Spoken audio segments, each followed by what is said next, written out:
Good evening, everybody. This is Sean Fitzgerald from Fits of Writing. Please like, subscribe, hit the notification bell for the channel to keep up to date with all these interviews. I have many, many more coming, and I hope that I won't ever run out of good authors to have chats with.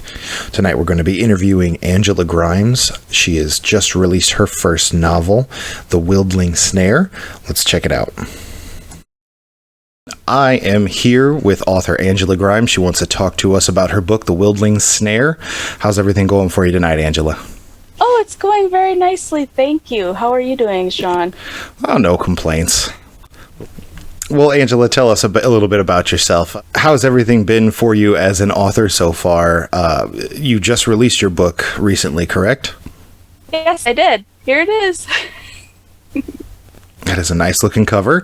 Tell us a little bit about how it's been for you so far, if you've had any sales, any reviews, any kind of feedback on it, and how that made you feel. I have had sales. I've had 25 books sell. I think it was kind of half and half, paperbacks and ebooks. And I have it enrolled in KDP Select, so that means people can go on Kindle Unlimited and read it for free. So I have like maybe 1,500 pages turned, so whatever that means. But you know that I'm hopeful that I'll get more sales, but so far I have about 4 reviews, and they're all very, very kind and very positive. So I haven't had, they're all 5 so far, 5 stars, but kind of waiting for someone to come in with a 1 star and saying do not recommend. Right, wait for the other shoe to drop. Right, exactly. And I'll take it as it comes, but so far who knows what the future may bring. God willing, I could be pretty popular within 5 years. If everything works out. Well, yeah. You just published it recently. When exactly did you publish it, and how long were you working on it beforehand? Conceptualizing, writing, editing, things like that. Goodness. Conceptualization process. So I've been working on it over 20 years and only seriously started editing and revising it to get it ready to publish within the past 2 or 3 years. Probably more like 2.5. It's been a long haul, and it's changed. The story has changed quite a bit since I first conceived of it back in high school. So it's interesting. Well, it is interesting, and it is interesting to hear a lot of folks say that when they've I'm thinking of 1 or 2 people I've talked to so far who their process has taken roughly the same amount of time as you, give or take a few years, and they agree too that this has changed so much over the span as I guess they're growing, their brains changing and everything like that, and they're into what their good idea is of a story. So it's definitely interesting, and it's something I'd love to talk more with people about. Yes. When you got started, was it what's one thing that was totally different? Maybe it's not in the book at all anymore. Maybe it is something that is just flipped on its face from how it got published. Anything jump to mind? Oh yes, the main character Enoch. When I first wrote him, he sounded like a whiny little teenage girl. Because that's what I was. So that's what I wrote. But now he sounds more like a boy, I think. I hope. His personality has changed a bit, and his entire background has changed. The way I started out, he was more of a loner and felt like nobody liked him, kind of like how I felt in high school. But, since then, I've changed his background, that he has a lot of parental surrogates around him and found family. So that's I think the biggest thing that's changed. Okay. What was your favorite part of the whole process as the story was changing and everything? It sounds like a great big chunk of it was conceptualization and writing, and then you said a couple of years worth of editing and getting it prepped, which kudos to you. I have to literally restrain myself after I get done with the first draft and be like, it's not time yet, don't. Oh, I did not restrain myself. I'm one of those people who revises and edits as she writes, and I've heard that some people are just wired that way. They just can't throw words on a page and be like, oh, that's good enough for now. I'll come back and fix it later. No, it's very difficult. I've tried pushing myself to just write things, and it just becomes very stressful unless I just let it flow naturally, which means every now and then I'll stop and go back and say, no, that's wrong, and I'll tweak it a little, and then I'll go back and continue writing. And that's just the way it works for me. Yeah, it's kind of like a laundry hamper thing. Like, yeah. I will assume that if it's halfway in the laundry basket, it's good to go, and my wife cannot walk away from it. Writing is the same way sometimes for me. So I see how you feel, but I definitely always make sure that I go for it on a personal note, one big stroke once it's all finished, to make sure that everything flows well. And I don't know about you. You say that you edit as you go and everything. Do you bring in somebody else to edit it afterwards, or? Oh yes. You did. You had just asked me what my favorite part was about this process, and it was actually after I finished writing it and thought, you know what?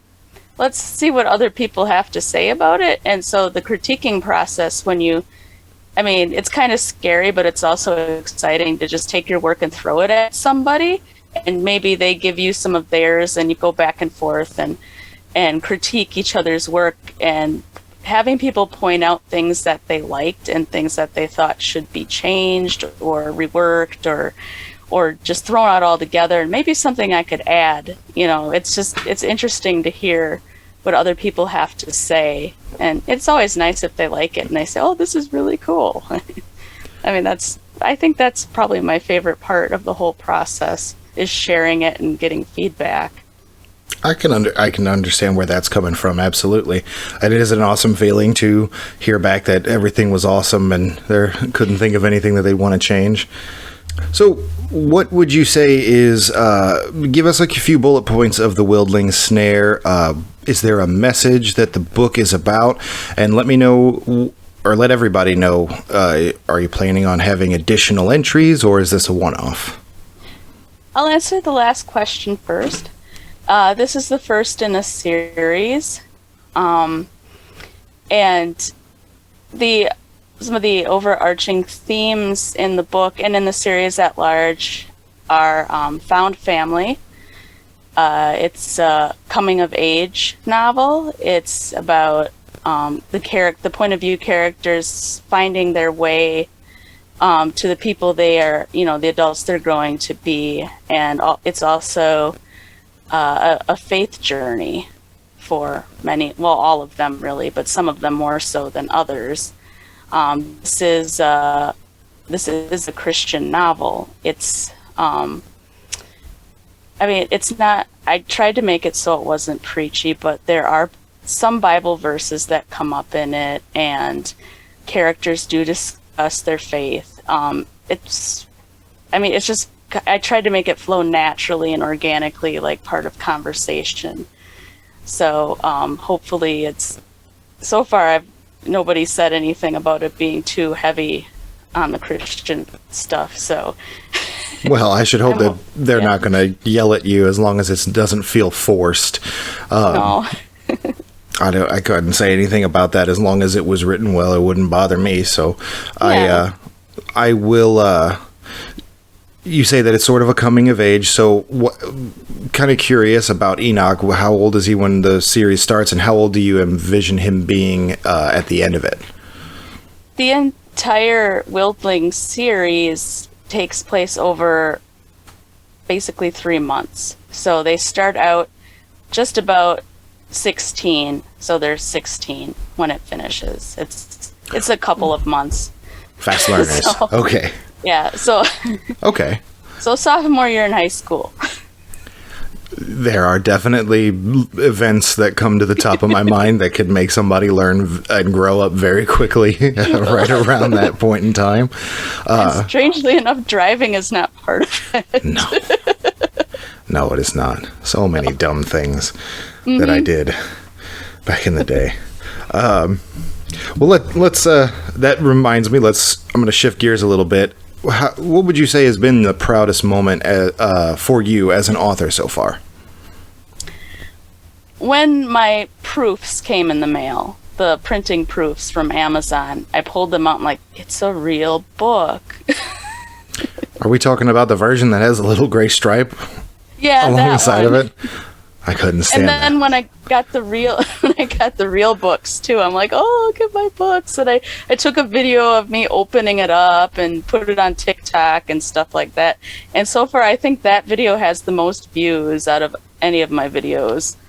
I'm going to have to start. The very what? Except for the very first was basically a video of my cat. I'm going to have to start dabbling in TikTok more. I haven't done a thing with it.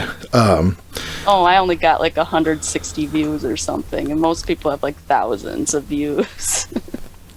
Everybody gets there eventually. Well, that is definitely just from one first-time author to another. I understand how that feels. That's pretty awesome. So let's ruin that. What's been the most embarrassing moment for you as an author so far? Oh... Well, embarrassing.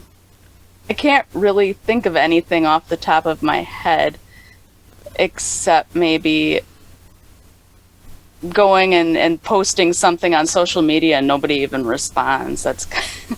Or somebody says something like, "Oh, this part doesn't make sense." Like I took a snippet out of my book to like post it in a Facebook post, and someone said, "I don't understand what's happening." And people are confused. I'm like, it's not supposed to tell you everything. It's a snippet. Yeah. We shouldn't feel bad about that. Everybody's got to start from somewhere. And yeah, when I did that snippet exercise once or twice, but so much gets lost context wise that I almost kind of decided it's not even worth it for myself anyway. Yeah. But I can see where that would bug you. If that's the worst that you've done, then you're doing fine. Don't even worry about it. Maybe I blocked the worst out of my memory. Could be. What would you want to say to somebody? So let's say that you run into somebody who's interested in the genre of the book you've written, and maybe they have qualms or they're on the fence about something that is Christian based or anything like that, and they're sort of on the fence about getting your book. What would you kind of say to a person who's communicated that to you and to draw them in to give your book a try? Well, I would say that it's mainly the story is about people that are doing things, having an adventure, and the Christianity part of it just kind of flows along like real life. In all honesty, they don't really think about it a lot. It's just part of their lives, and they just go about their business, and it's not really the biggest part of the story, plot wise. Okay. Yeah. If I say okay. It's more about the high fantasy aspect, the other world, and the conflicts that Enoch is having, and what happens to him. So okay, it's more about what happens. Well, speaking about what happens and what happens to Enoch, you agreed to play Let's Read the Book. So why don't we go ahead and jump right into that? Okay, Angela, you said that your main character's name is Enoch. Are there any other main character adjacent characters in the book that we should know about? Yes, there are 3 point of view characters. The primary one is Enoch. There's a girl named Annabelle, who is also a point of view character, and a boy named William. Okay. Those are the 3 point of views. Do they all know each other at the beginning of the book, or do they meet each other throughout it? They meet each other throughout. I will say that Enoch and Annabelle have a connection early on. Okay. William is more adjacent for a while. Okay. What would you say what is the driving event that happens in chapter 1, chapter 2, whatever, whichever? Okay, the inciting incident? Yep. You mean? Okay. Enoch comes back from the Resurrection Festival, which we would call Easter, with his friend Red, who is the seneschal at Lilac Manor, where they live. And they're coming from far away. They've been gone almost a month. And they're on their way back, and they're almost home when they get a message. They find out that Enoch's guardian, and also who happens to be the Baron Knight of the entire realm, is dead. And the man who was supposed to take over for Surik has disappeared, which means that Enoch is next in line, and he has to take over and kind of rule the realm in place of his mentor and the heir apparent. And unfortunately, his training isn't complete. So he has that to contend with. And when he gets back, he finds out that not only is the man who was supposed to take over missing, but 3 of his friends are gone too. And he is determined to find out what happened to all of them, even if it means going into the forbidden Darkenwood Forest, where his superior officer, I guess we'd call him, Commander Storm, has told him he is not supposed to go in there. But he goes in there anyway. Would Sir Rick be allowed to go into the forest? Yes, as long as he took a patrol with him. So why can't Enoch go in there? Oh, that's a good question. Commander Storm has basically told him he couldn't, and he would not reveal that information to Enoch as to why he has to stay out. But there is something in there that calls to him. Let's just put it that way. So does Enoch go into the forest? Yes, he goes into the forest. What's calling Enoch in the forest?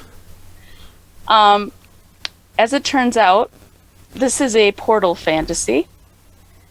There is a portal that connects to Earth, in particular to a girl on Earth by the name of Annabelle. Okay. And their connection to one another through this portal is... They've been seeing each other in their dreams. Okay. And become friends, so they kind of know each other already.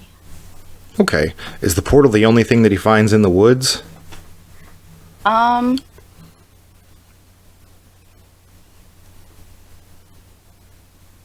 No, it isn't, but the rest of that comes later. Okay. Well, let's bounce along then. He meets Annabelle. Does he go to Earth, or does Annabelle come to the land that Enoch's from?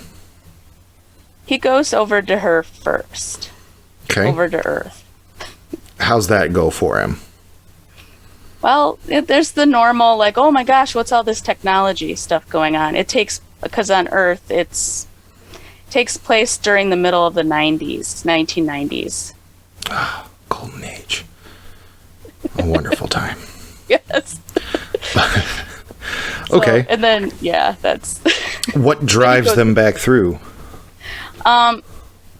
He leaves, go back, because while he's there, the portal disappears, but then it comes back. He's only gone for like maybe half an hour to an hour. And so one of Annabelle's friends comes over and is kind of nasty to him. So he decides to go back because he doesn't want to get into too much trouble. Fair enough. Okay. By the point that this happens, have we met the antagonist of your story, or any antagonistic force? Yes.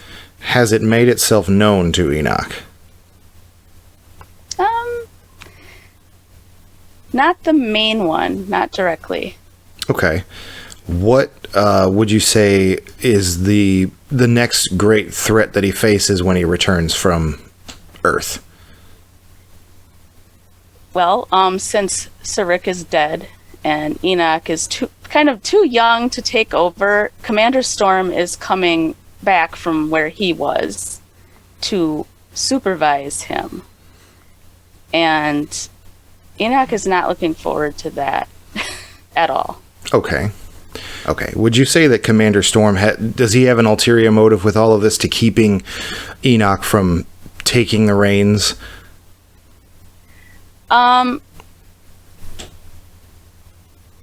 He wants to be there to guide him. He is trying to keep Enoch safe. Okay. Because he swore that he would keep him safe. Well, if he's on his way, is there anything, just based off of the title of your book, is there anything in relative to the word Wildling that would keep Enoch safe while he's waiting on Commander Storm? Actually, it would put him in more danger because he has started being able to hear things that are far away if he concentrates in a certain way, and he dreams about flying. So he is starting to wonder if he might be a Wyldling, because there are legends about these people who used to have these extraordinary abilities. Okay. Well, you say that there are legends of people having them, so are there other Wildlings coming about in the world right now, aside from possibly Enoch? I guess you'll just have to read the book. Read the book. Okay. Well, I know I was that. looking forward to saying that. I know. It feels good. I say it. I say it twice every interview. Okay, well, if people do want to read your 3 times book, where is the best place? I know that you said Kindle Unlimited, so the ebook's probably specific to Amazon, but yes, where right else now. can they get a paperback version? I've been poking around online. You can get the paperback version through Amazon as well. But I believe if you go to Barnes & Noble, because I went and I looked it up, it's not filed under anything, but it's there under books in general. I saw that it's there because I have it published through Ingram Spark so that bookstores and libraries can order it. So you can definitely request it at your local bookstore or library even. That's awesome. Yeah. Everybody go to your local bookstore and order the Wildling Snare. So you want to make a series out of this. Let's hear your social medias real quick. What's a good place for people to follow you while you're moving on with everything and keep up with you as you release more installments? I'm actually on Twitter, Facebook, Instagram. I have a TikTok account. Haven't been using it much lately. I have a website. I mean, I've tried to do the full gamut. They say you're only supposed to concentrate on one and be really good at it, but I just can't. So I have website, all the social medias. Okay. Well, I'll put those below in the description for everybody, as well as a link to your book. Before we call it a night, Angela, is there anything that you want to say to the readers that you've had so far, or any potential readers that will be watching this? Well, if I could say something to everyone, it would just be that that Wildling Snare is a coming-of-age novel, and I feel that it would speak to anybody going through a major change in their life, not just teenagers, adults too. I know that they talk about having midlife crises, and I'm kind of at that age where I probably am having one, and that's why I started getting published. But yes, anyway, so I mean, anybody who's ever felt like they needed a friend, and somebody you meet somebody that just you click with, and like they understand you, and they're your friend, they're like family. That there's a lot of that in Wildling Snare. There's, just dealing with the, should I be obedient or should I break the rules because I feel what I have to do is right? And, those conflicts that people have. And I feel like that would really speak to any of the readers out there. I mean, and there's cool mythical creatures in it. Let's just put it that way. And also, there's creatures. I like that. That's the cherry on top, really. Yes. They talk. Nice. Okay, yeah. That's a good message, and it's a good feature to throw in there. Okay, well, like I said, I'll put everything, from your contact information down in the description. I'd love to have you back on whenever you're getting ready to release your second book, or once it has released. Just definitely stay in touch. I would love to do that. Oh, fantastic. Do me a favor, keep an eye on the comment section just in case anybody asks a follow-up question that I didn't think of. And that way we can get them taken care of too. Sure. With that, I'll say thank you for your time and have a good night, Angela. Okay, you're welcome, and thank you for having me on. It was lots of fun. It was my pleasure. Thanks. That was author Angela Grimes talking about her first novel, The Wyldling Snare. It sounds like there's several more installments to come, so definitely check out her social medias and give her a follow. Get yourself a copy of The Wyldling Snare and leave her a review. It really helps out independent writers in more ways than you can imagine. Regarding this channel, please like, subscribe, share it with your friends, or if you are a part of the writing community, help me spread this around and encourage other authors to reach out to me if I can interview them about their fantasy or fiction novel. If you know of an author that you'd like me to interview, my email is in the description below as well. Shoot me an email and let me know who I should reach out to. Thanks so much. Have a good evening.